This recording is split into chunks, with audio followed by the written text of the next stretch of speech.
De l'actualité, nous recevons ce soir l'analyste politique professeur Kabissa. Bonsoir professeur. Bonsoir. Alors avec lui nous allons parler actualité. L'actualité c'est le discours du chef de l'État à la tribune de la 76e session de l'Assemblée générale des Nations Unies. C'était donc à New York. Le chef de l'État était parmi les premiers à prendre la parole lors de l'ouverture de cette session de l'Assemblée générale des Nations Unies. Félix-Antoine Tshisekedi a notamment parlé de la paix à l'est de la République démocratique du Congo. Il y tient la paix. Et la journée de la paix, c'était également le 21 septembre 2021. Nous allons également parler avec le professeur Kabissa au sujet de son projet de révision de la Constitution. Professeur, de prime abord, la journée de la paix, c'était le 21. La paix en République démocratique du Congo, est-ce qu'on peut parler de la paix dans notre pays? Merci pour votre invitation. Mais moi, je pense que, avant toute chose, je dois rendre grâce à Dieu parce que là, je reviens d'un périple assez audacieux. Et je remercie. La paix, il faut la définir. La paix, quand Jésus a dit « je vous laisse ma paix », je vous donne ma paix. La paix, ce n'est pas l'absence de la guerre. La paix, ça veut dire que chaque personne est à la portée de ce qu'il doit, ce qu'il a besoin, de ses besoins primaires, secondaires et tertiaires. C'est ça la paix. Et la paix absolue n'existe pas. Ça n'existe dans aucun pays d'ailleurs. Il existe des aspirations vers la paix. Et donc nous, dans notre pays, à l'heure actuelle, je pense que le pire est derrière nous. Nous avons traversé une période extrêmement grave de perturbation de la vie sociale. Je pense qu'aujourd'hui, nous n'avons pas encore vu le bout du tunnel, mais nous avançons vers le bout du tunnel. Oui, je crois qu'il y a un tout petit peu l'élan de la paix. Comme a dit le chef d'État à la tribune, et que l'État des sièges a des avancées importantes qui ont été réalisées. Vous êtes d'accord avec les propos du chef de l'État? Mais vous savez, madame, ça fait plus de 30 ans qu'il règne dans le coin de notre pays à l'Est des troubles qui viennent tantôt à l'intérieur du pays, tantôt de l'extérieur. On n'a jamais pris de mesures radicales pour essayer de mettre un terme à cela. Qu'on échoue ou qu'on réussisse, mais qu'on prenne quand même des mesures. Lui, il l'a fait. S'il échoue, tant pis. S'il réussit, tant mieux. Mais il a fait, et on a vu la manifestation extérieure, on le voit.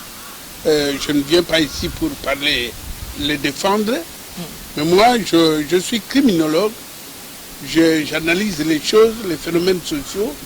J'ai la nette impression qu'il fait un effort pour apporter la paix. Mais maintenant, le résultat, nous attendons.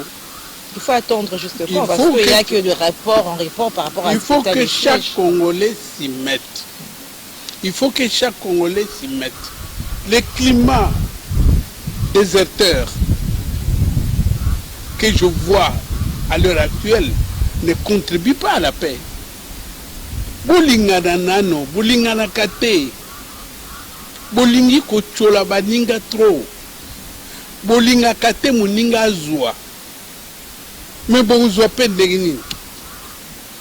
Paix ezali bolingo. Na aki na pasteur moko na Bruxelles à Tuni, so bomona nzambe. Église mobima ya ba Congolais babi to mona nzambe te. Babi yango wana. Ngai na mona ka nzambe mikolo nyonso. Tala na gauche na yo, mutatali na gauche, nzambe na yo wana. Parce que Jésus a dit, ce que vous ferez au prochain, c'est à moi que vous le faites. Mais beaucoup ça, mais l'église, kolela nzambe, nzambe na yo c'est ton voisin. Oyindi ye, asala yo elokote.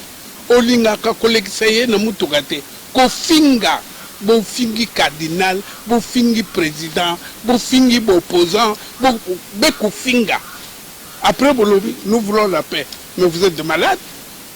La paix commencez d'abord par yomoko, la paix avec vous-même. Après vous allez la demander aux autres. Alors professeur, le chef dans son discours à la tribune des Nations Unies, il a parlé des avancées par rapport à l'état des sièges. Mais il n'y a pas une contradiction entre la réalité sur terre, il y a encore plus de morts qu'avant, et les propos du chef de l'État. En fait, c'est une diplomatie ou comment? La paix ne signifie pas l'absence de la guerre.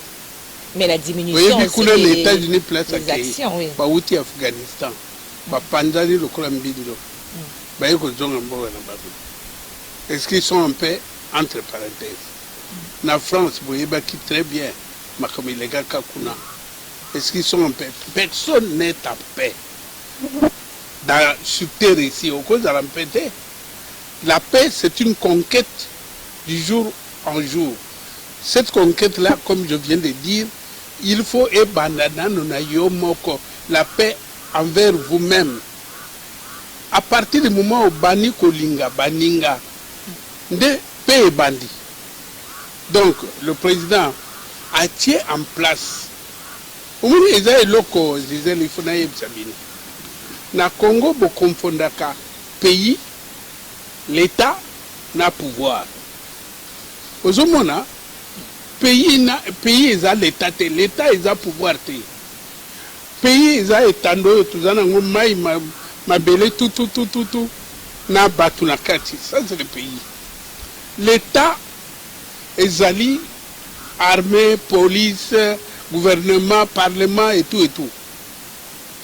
Mais pouvoir est allé, bah, mi bio, bah, nous sommes la majorité, bah, nous sommes l'opposition, bah, nous luka, bah, doit occuper, instrument wana pour servir.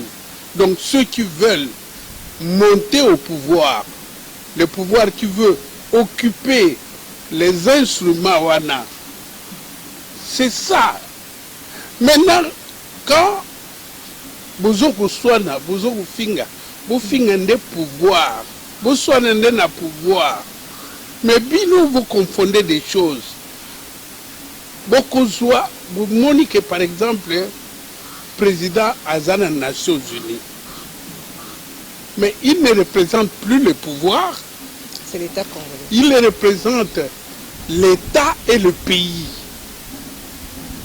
Mais a commis sacré. Son alobi boina commis mutua Tshisekedi. Tshisekedi au piangani. D'ailleurs, on nomme ngaité le kola hasard relation ba Rwandais. Ba Rwandais balinga ngaité. Donc soko mokonzi. Au moins Kabila ça 18 ans nomme ngaité. Yepé a aussi son moule be nomme ngaité. C'est pas ça mon problème. Lutte nanga izali pour le pays. Pour l'État.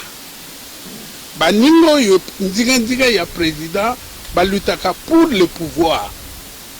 Donc quand le président est sur la tribune des Nations Unies, azo représenté pouvoir les sous-outés. Yoko kenete oloba ngaraza opposant dans un contre-discours. Non, là c'est autre chose. Il faut tout accepter, même si tout ce qu'il dit n'est pas dans le vrai.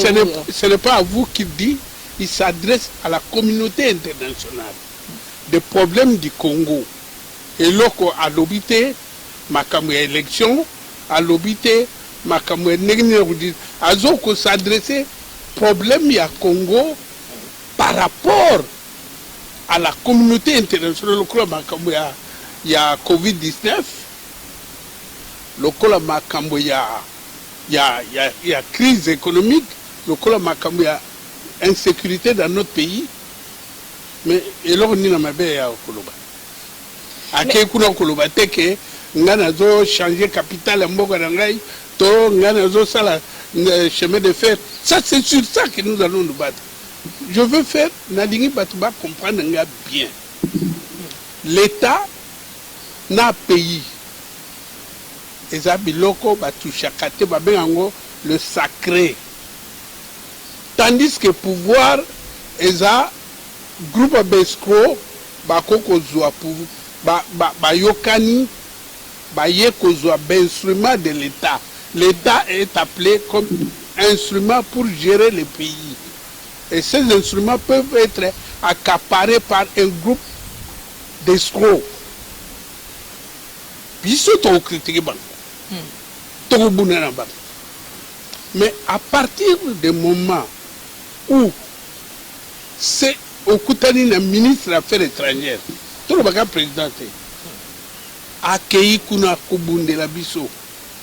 Bilo Bobundi siye.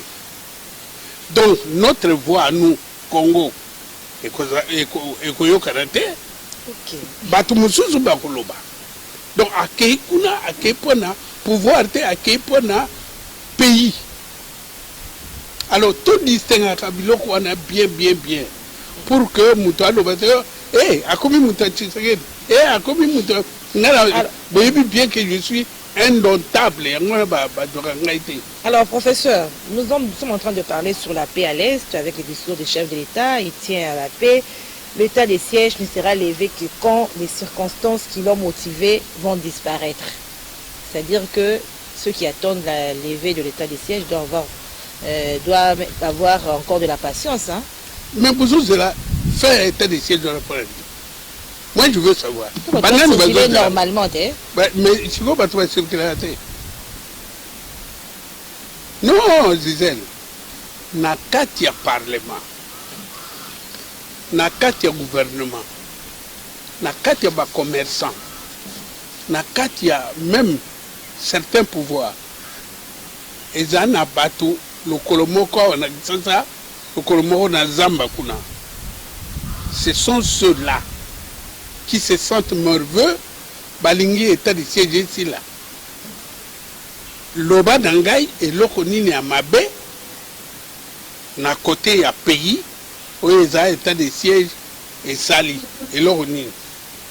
Si ce n'est que certains pays voisins qui sont gênés, parce que la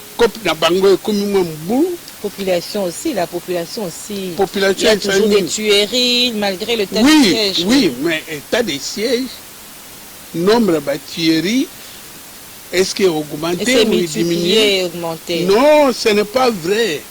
Selon les habitants du coin. Non, ce n'est pas vrai. Les habitants du coin n'ont pas le statistique. Moi aussi, je n'ai pas le statistique.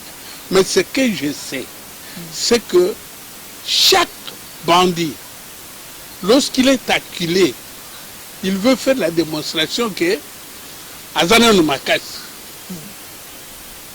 Alors, à ce moment-là, il va tuer des personnes innocentes. Mais Ayahu Bunana va soda, Babunate. Beaucoup se sont rendus, et pas une soda, mais depuis longtemps. Depuis 30 ans, jamais il y aura que le rebelle va se rendre. C'est quand même un progrès. Alors, le chef de l'État a aussi appelé à la mobilisation, au soutien de la communauté internationale pour ramener la paix à l'est du pays. Est-ce qu'aujourd'hui, la communauté internationale peut aider la République démocratique du Congo à ramener la paix à l'est? Parce que pour certaines personnes, la communauté internationale aussi tire des ficelles pour les intérêts des minéraux. C'est quoi la communauté internationale? Ça aussi, c'est quelque chose qu'il faut définir. Les escrocs ne sont pas qu'au Congo. Au niveau des pays étrangers, il y a des escrocs qui se transforment en groupe et qui vont voler. Et ça, c'est le depuis Moyen-Âge.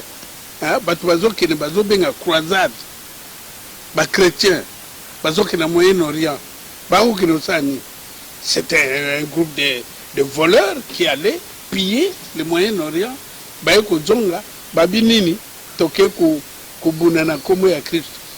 est-ce qu'ils peuvent nous aider à ramener la paix?